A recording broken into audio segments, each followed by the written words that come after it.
Bonjour, je m'appelle Nathalie Yamb. Vous connaissez Nicolas? Nicolas Normand est un ancien ambassadeur de France qui a sévi au Mali, au Congo et au Sénégal. Il est aussi l'auteur d'un bouquin intitulé, en toute modestie, Grand livre sur l'Afrique, paru en 2019. Rien que ça. Écoutons donc l'ami Nicolas, cet expert de notre continent. Ce sont des pays quand même dépendants de l'étranger, n'est-ce pas? Ce sont des pays pauvres qui n'ont pas beaucoup de ressources, même s'il y a de l'or au Mali, même s'il y a un peu de pétrole au Niger, ils ont absolument besoin de partenariats. Le problème, c'est que la Russie ne leur apporte aucune aide, sauf une aide militaire pour faire une garde prétorienne autour des putschistes, en fait. Ça, personne d'autre ne pouvait le faire. Ce sont des pays très pauvres et qui n'ont pas de moyens budgétaires. Et la Russie elle-même a le PIB de l'Espagne. C'est un pays pauvre qui n'apporte pas d'aide, qui fait payer ses services. Ces mercenaires Wagner, il faut les payer, alors que Barkhane et les appuis militaires français étaient gratuits pour les pays africains. Donc, je crois que les pays africains vont se lasser de payer les Russes. Ça va? Vous êtes un peu énervé? Attendez, ce n'est pas fini. Ils sont nombreux, comme lui, à venir nous expliquer que l'Afrique est pauvre, qu'elle ne représente rien dans le commerce extérieur français. Il y a 2 ans, j'ai engagé un palabre sur Twitter, devenu X, avec l'ex-ambassadeur de France aux Nations Unies et aux États-Unis, Gérard Haraud. Il m'a d'ailleurs promptement bloqué, ainsi que toute une flopée d'Africains qui avaient également réagi avec moi. Le 2 octobre 2022, l'ami Gérard a publié que toute l'Afrique ne représente que 5% de tout le commerce extérieur et des investissements français. Et que même dans les 5% là, c'est l'Afrique anglophone qui est majoritaire. Quelques heures plus tard, son 5% avait baissé à 4%. Vous me direz, c'est toujours mieux que les 3% auxquels nous ramène l'ami Nicolas. Maintenant, l'Afrique anglophone, ça représente 1% de notre commerce extérieur. Même chose que l'Afrique francophone, même chose que l'Afrique du Nord. Le continent africain tout entier, c'est 3% de notre commerce extérieur. Il n'y a aucun pays africain... 25% pour la Chine. Oui, c'est 17% dans la plupart des pays africains, la part de la Chine. Voilà. Et donc, en réalité, il n'y a aucun d'Africains dans les 10 premiers partenaires français. Aujourd'hui, on va en finir avec cette légende urbaine. Les chiffres auxquels il se réfère de la Banque mondiale, de l'INSEE, sont faux et truqués et je vais le démontrer. Un de mes tontons travaillait au Gabon à la grande époque de Elf. Chargé d'auditer les procédures d'enlèvement, il constate qu'en lieu et place de 2 cales de navires chargés de pétrole mentionnés sur le manifeste, ce sont bel et bien 3 cales qui sont chargées. Quand il veut noter la différence, on lui fait savoir très clairement et très gentiment que grand, si tu tiens à la vie là, tu ferais mieux de te taire et de faire ni vu ni connu. Certains vont dire que non, ça là, elle raconte, elle invente. Écoutons donc le professeur Mamadou Koulibaly, ancien président de l'Assemblée nationale et ancien ministre de l'économie et des finances de Côte d'Ivoire, nous dire ce qu'il a découvert au temps où il était ministre du budget en Côte d'Ivoire. Et écoutez.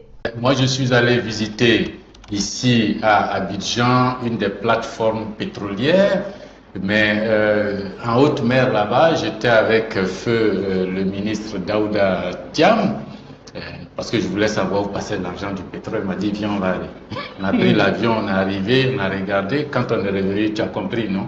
Mais, chers amis, on est couché à Abidjan, les tankers viennent faire le plein et puis s'en vont. Et puis c'est eux qui nous disent, bon, on a pris 10 barils, 20 barils, et nous on comptabilise ça dans le budget. Ça fait que on est pays pétrolier, mais notre production ne dépasse jamais les 40 000 barils jour.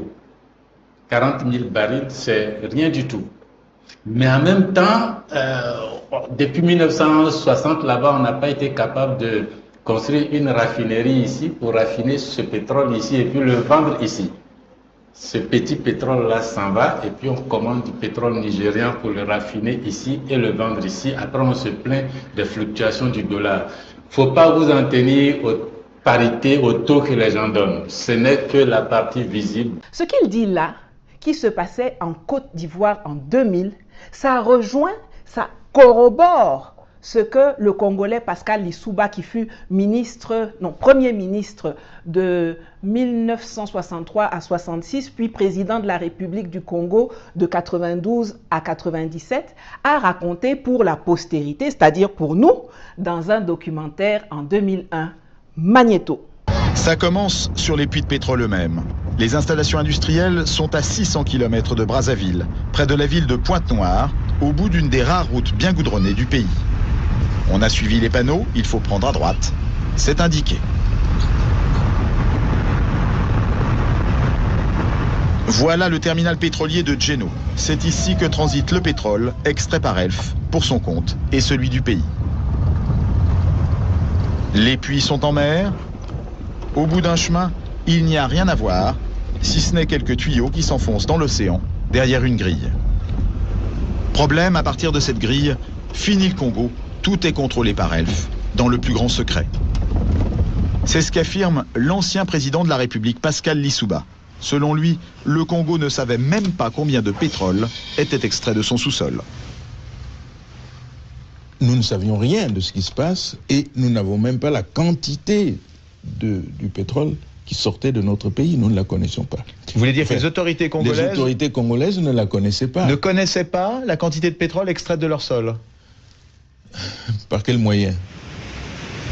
Pour le savoir, il aurait fallu que les Congolais puissent se rendre ici, sur cette bouée qu'on devine plus qu'on ne la voit. Loin des regards, c'est là que les pétroliers viennent charger le pétrole. Seulement voilà, les navires sont Elf, les employés sont Elf, les chiffres sont donnés par Elf et les autorités du Congo assurent qu'elles n'ont pas les moyens d'aller vérifier. Vous avez entendu, non? Pour ceux qui sont encore dans le déni et qui seraient tentés d'affirmer que ce sont des jérémiades victimaires d'Africains frustrés, de panafricains, comme leurs patrons du Quai d'Orsay leur ont dit de nous qualifier, la personne la plus au courant de ces affaires, à savoir l'ex-patron de Elf, le français Loïc Le Floch-Prigent, va nous dire ce qu'il en est. Écoutons-le d'abord nous parler des cargaisons et même des bateaux non déclarés. Au large de ces plages, des quantités de pétrole importantes auraient ainsi été acheminées sans que les officiels congolais n'en soient mis au courant, parfois même des navires entiers.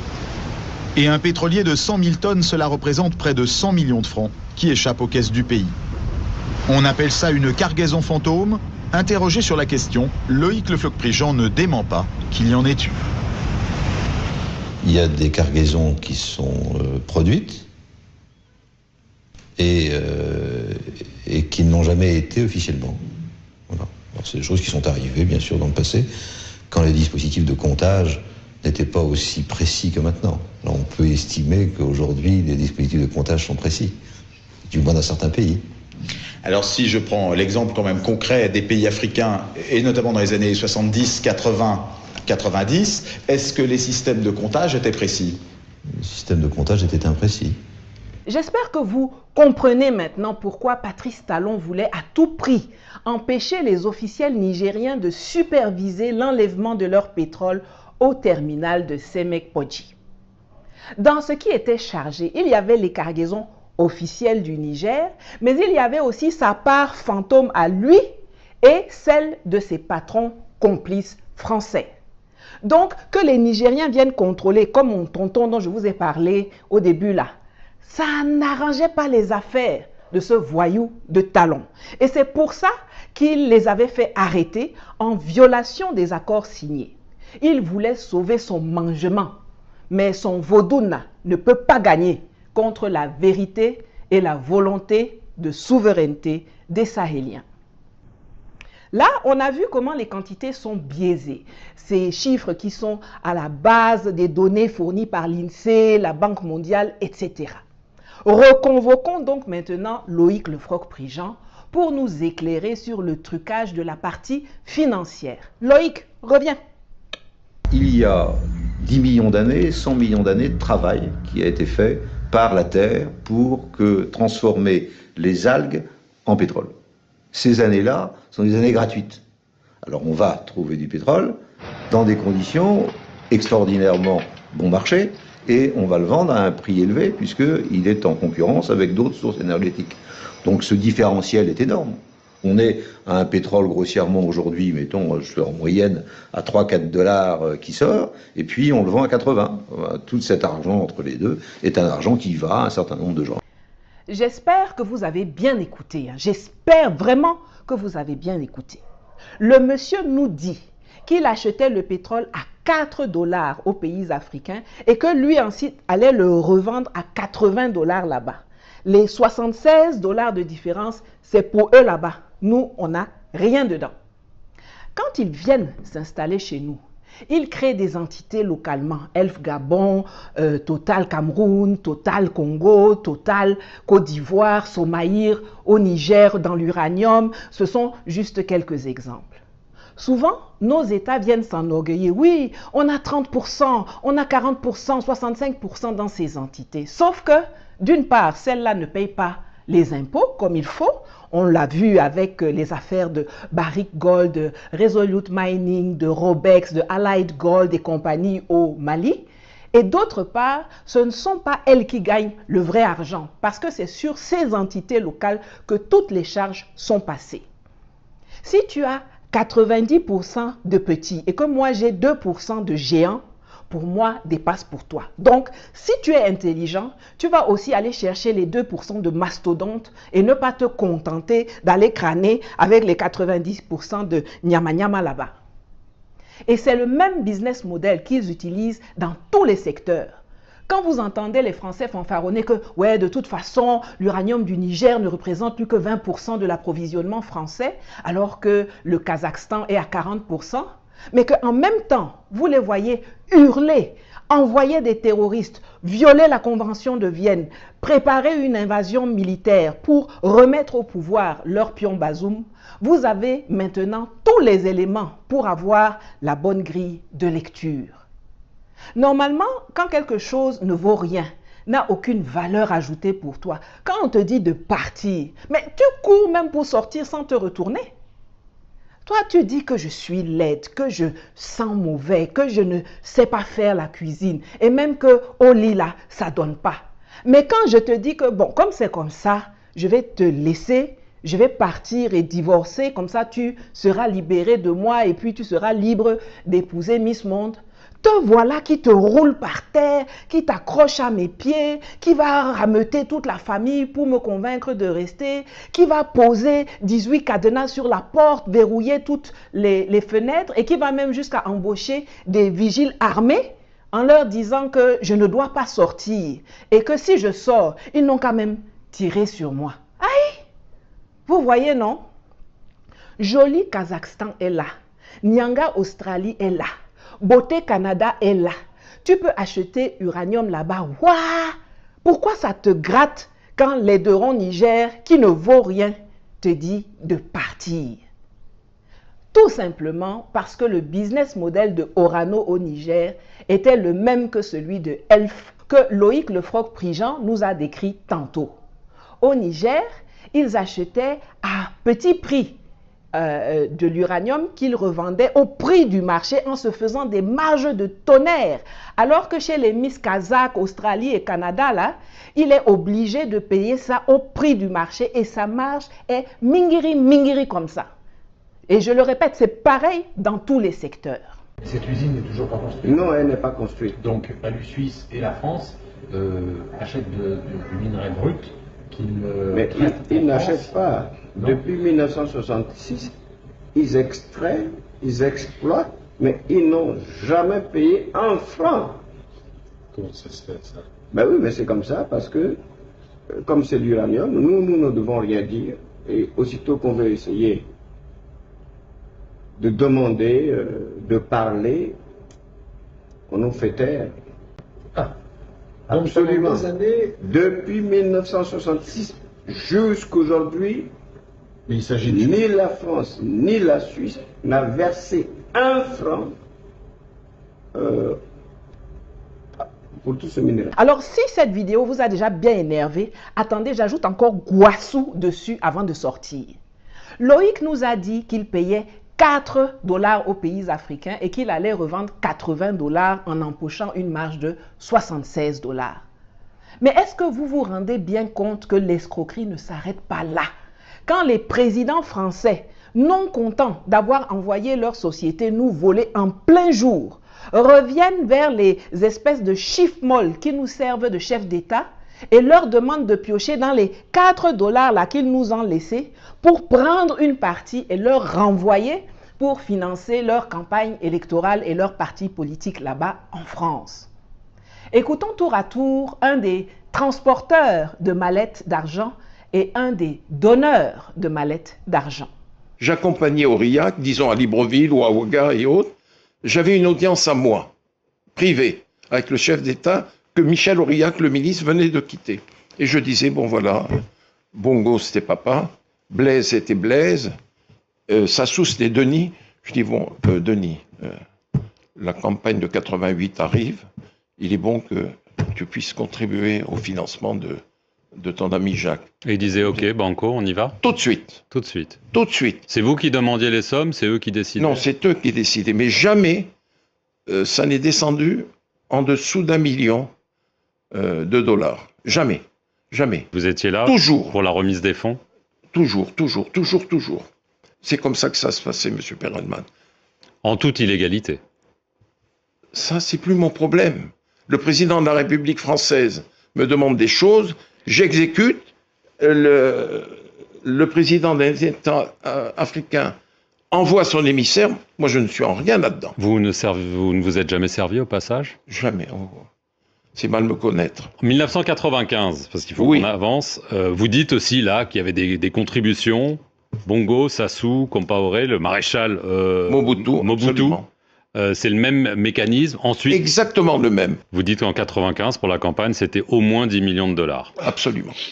Alors, en 2002, on revient, parmi les nouveaux donateurs, hein, si j'ose dire, de ce système quand même étonnant, Abdoulaye Wade, le président, et Laurent Gbagbo, beaucoup plus étonnant, président de gauche. Il a avoué à sa sortie de prison de la Cour pénale internationale que vous et Dominique de Villepin, vous l'avez fait cracher au bassinet. Président, pourquoi vous donnez les 3 millions d'euros, c'est-à-dire les 2 milliards dont vous parlez? Parce qu'ils m'ont demandé. Mais vous ne donnez pas à tous ceux qui vous le demandent. Ah non, mais écoute, c'est Chirac. Dont acte. Je récapitule. Les impôts, ils ne paient pas. Les charges, ils nous facturent.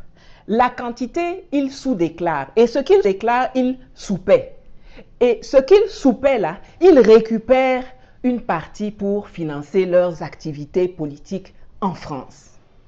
Alors après, quand ils viennent sur les plateaux télé ou dans les réseaux sociaux avec leur long nez, leurs lèvres pincées et leurs doigts crochus, vous dire que l'Afrique ne représente que 3% du commerce extérieur et des investissements français, pour fermer leur bouche là, postez dorénavant le lien de cette vidéo que je termine en laissant la parole au meilleur sachant de ces pratiques. J'ai nommé le président français Jacques Chirac. On oublie seulement une chose, c'est qu'une grande partie de l'argent qui est dans notre porte-monnaie vient précisément de l'exploitation, depuis des siècles, de l'Afrique. Pas uniquement, mais beaucoup viennent de l'exploitation de l'Afrique. Alors, il faut avoir un petit peu de bon sens, je ne dis pas de générosité, de bon sens, de justice, pour rendre aux Africains, je dirais, ce qu'on leur a pris. Voilà, vous savez ce qu'il vous reste à faire. Likez, commentez, partagez le lien et si vous le pouvez, contribuez à mes cagnottes dont le lien s'affiche à l'écran. À bientôt.